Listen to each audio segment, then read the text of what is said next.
Okay, so we are sitting here with Sherlyn Chong, who is a breakup recovery and dating coach for high achieving women. And let's just jump right into it. So, Sherlyn, are there men who no one should date, and what are the warning signs? Number one thing where is already a red flag is the thought I need to prove to him that I am worth it, and I need to show him that he's worth it. I know most people go into like all this toxic man. Oh, when he ghosts you, doesn't really surface stuff. When you have a guy who isn't at a stable point in his life or even stable mentally, right? They tend to be really intense, and then they tend to back off a little bit because of things, like things that are going on in their life. If those guys come in and they're undergoing like a financial instability, for example, that's a really big one, then they cannot see you right now and they're kind of really cold. That's not a situation for you to fix. That's the first thing that I have to tell all women here. That's not a situation for you to fix. You can be there for him. You want to be there for him because it make you feel like shit if you were to walk away. If somebody said this, she said, I cannot keep setting myself on fire to keep somebody else warm. You can turn on the heater like 10%. Okay. But that's the most you can do. That's Yeah. the most you can do because his problems are not your problems. When his problems become your problems, and I know that's so romantic, right? I know, like in Twilight and 50 Shades of Grey, to tell you all that crap. So, breakups. So you specialize in breakups, which is, hats off to you. So, That is a really hard thing to deal with. If I think back to past breakups for me, they are physically painful. It is one of those times in your life where you feel like you're not yourself and you're cut off from, the support of a partner, but also from their entire support system, right? So you're probably cut off from their family and their friends, and it's just this entire group of people that is gone just in a swoop, and it hurts so much. So what, how do you recommend getting over an ex? so the first thing that a lot of people don't know about getting over a breakup is that the very first thing that you have to do is not no contact. It's not go and cry it out and date everybody on Tinder. It's not right. It's not. You're doing it Yeah, all no, wrong. it's not Okay. right. Right? Yeah, it's not grieve and grieve and grieve until your heart is broken. No, it's none of those things. The first thing you should do in order to really get over your ex is determine that you can actually get over your ex. What I did once was I looked down at my feet. I was still standing. And I realized that in that moment, um, no matter what, even though everything was crashing down around me, physically, metaphorically, figuratively, um, I still could stand. And I told myself, I'm not okay right now, but I will be. And that is the decision that you have to make, that you will be okay. And nobody thinks about that. Nobody thinks about making a decision first, right? You've lived this far, you've lived for years without knowing your ex. You can live again. There's nothing stopping you. But the second thing I think that people should do, other than no contact, the breakup advice, no contact, grieve it out, is to get what we call the overview effect. Now, this is not a popular breakup concept, if ever, but I'm very fond of unpopular breakup concepts because they work. Great. Yeah. The overview effect is basically changing your view, your perspective so profoundly that things that were once important to you are suddenly not important to you. So the overview effect is actually described by astronauts when they go into space. And from here, they are viewing the Earth and they see this Earth as this fragile, tiny thing. And suddenly all the arguments, they don't matter anymore. All the painful stuff, it doesn't matter anymore. What matters is that the Earth is just here, and it's just one tiny planet in the whole solar system. And that's how you have to see your life. Like, it's so small, it's so beautiful and so precious. What can you do in the time that you have been given? Go see the world, go meet other people. There's so many more things to do. And your ex is just one tiny little person, a speck in your life that's not going to matter to you at all 5 years from now. That's a beautiful thing to I think put it in perspective, and it's maybe I think why it's easier to get over a breakup that's your second or third breakup, because you know that you can be okay. I feel like that, you know, at least for me, that first breakup was so devastating, even more than any of the others, because I wasn't sure what would happen. I wasn't sure that I could cope with it.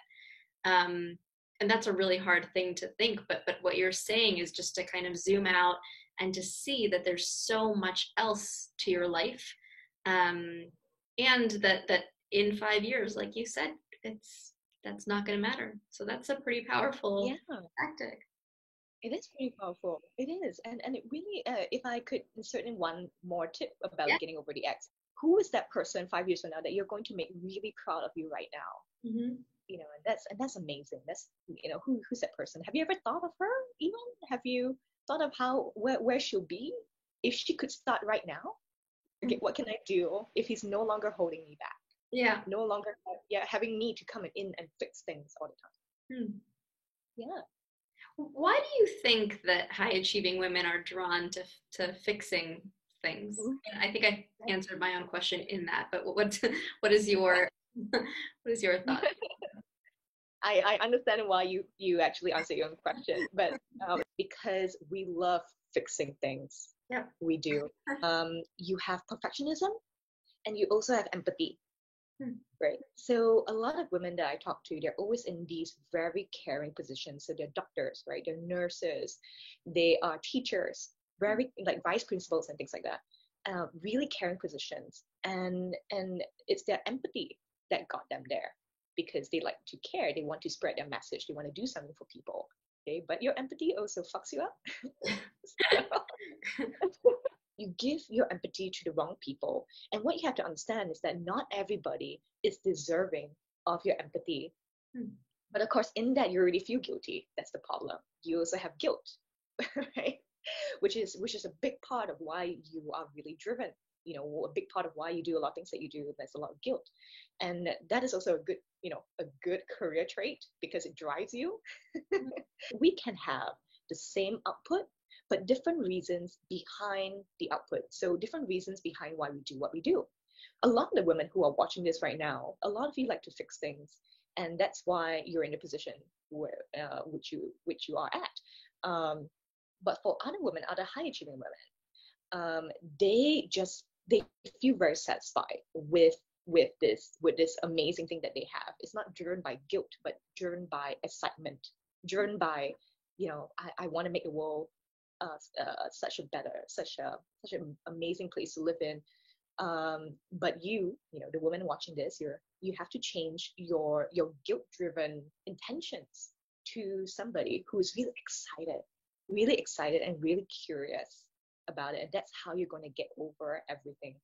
Yeah. So with breakups, and I think I've heard this in Sex and the City, that the appropriate amount of time to get over an ex is half the time you dated. What do you think of that? Complete hot wash. Complete. The reason why people say that to get over a breakup, it takes half the time is because there's no strategy. What they're thinking of is, just cry it out for half the time. So if you have a 5-year relationship, you cry it out for 2.5 years. Right? But the thing is that you're just crying it out. Then you're just talking to your therapist over and over again about your feelings and getting nowhere. You can apply the same things that you do in your work to your personal life. So that means you have a goal, right? I'm not okay right now, but I will be. You have a goal, and then you have a strategy to get there. How will you get there? And each week, you keep yourself accountable. So for me personally, I was off a 2-year relationship. And in 32 days, I got myself over it. Wow. Because every single day, right? Yeah, every single day. The first week, I was telling myself, okay, you got to cry. Do you have any more tears in you? Just cry. Because at the end of the week, you're not allowed to cry anymore. And then the next week, it's like, okay, girl, you got to go meet people. You got to go meet people. Get your ass out there. I know you don't want to, but you have to. Because it helps you feel connected to people, right? When we are being broken up with, there's this thing called ostracism, right? Like, losing everything, like you said. So we separate ourselves from the pack. you have to reconnect yourself back to society. And this is where the half time to get over a breakup fails, because they don't tell you to go reconnect back to society. They don't tell you about the mechanisms that happen, the ostracism. And then the third week, I was telling myself, okay, do you still have any tears left to cry? Because this is like going back. You give yourself time to go back. That's grieving. Grieving, you think it's on a bell curve, but it's not. You hit, it's like a pinball machine, really. And then in the third week, you tell yourself, okay, is there anything else I need to purge out, anything else that I need to come to terms with, accept, grieve? Okay, then I have to do that in the third week. Okay, or else, because the fourth week is when I really start to heal. I started adding in things that I loved back into my life. So what I was really doing was proving to myself that I could do all these things without his ass. So just to give one example, like we really like to go hiking, for example, right? So what do I do? The first thing, when I got over the breakup, right? Book myself on a hiking trip. Show that I could hike without his ass. I don't need his thinking, cigarette, freaking matchsticks, or like his freaking foldable tent or whatever, right? Yeah, I could do that myself, horribly, but I could do it. And after that, you're going to find that, did I really need this guy? It's such a structured way to look at something that I think feels like total chaos, Yeah. So do you think there's any dating mistakes that most high achieving women make now? So many. So many. Okay, top 3. Oh my God. Delete that Tinder app, girl. Wait, what's wrong with Tinder? There's nothing wrong with Tinder. The thing is, it starts to go wrong when you start replacing the ex with Tinder. When we have a breakup, we lose passion, we lose commitment, and we lose intimacy. And these 3 components make up love, right? Passion, commitment, intimacy. It's called the triangular theory of love. So when we lose that, we try to get it back through other people, especially on Tinder. But what we're really doing, we only can replace the passion at most. We then start to expect them to replace the intimacy and the commitment. And that's where it gets really dangerous. The second big mistake, right, is to immediately blame yourself for everything that happened. Most of the time, it wasn't what went wrong. It was what would have happened anyway. Like, it was the best decision for you with the emotions and the knowledge that you had back then. You cannot blame yourself for it. The third thing is, of course, you have to stop kind of analyzing the relationship again and again and again. So when you are ready to start dating again, are there things that you recommend to kind of get back that intimacy part of the triangle? Well, hug more people, right? Hug more people. Show your friends that you care for them. A lot of the people who are missing the intimacy in their lives, they don't have enough friendships. And the problem is, the reason why they don't have enough friendships is because for those 5 years, 4 years, whatever, 2 months, this guy was your whole world. And all your friendships you just let fall apart. You didn't maintain them.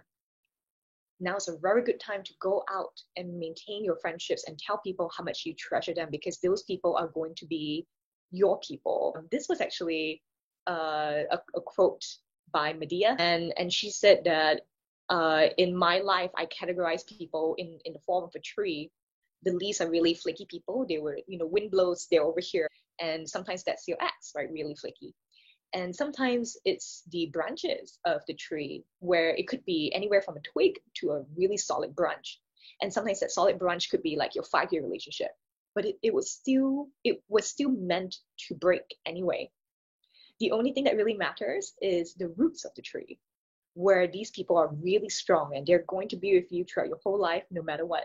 Your task is to find those people, the roots. Clearly it's not your ex. Your ex was a branch, right? So find the roots, reconnect back, and find intimacy from there. So that's a beautiful thing to end on. So thank you so much, Cherlynn. That was so helpful. Thank you. Thank you so much for having me.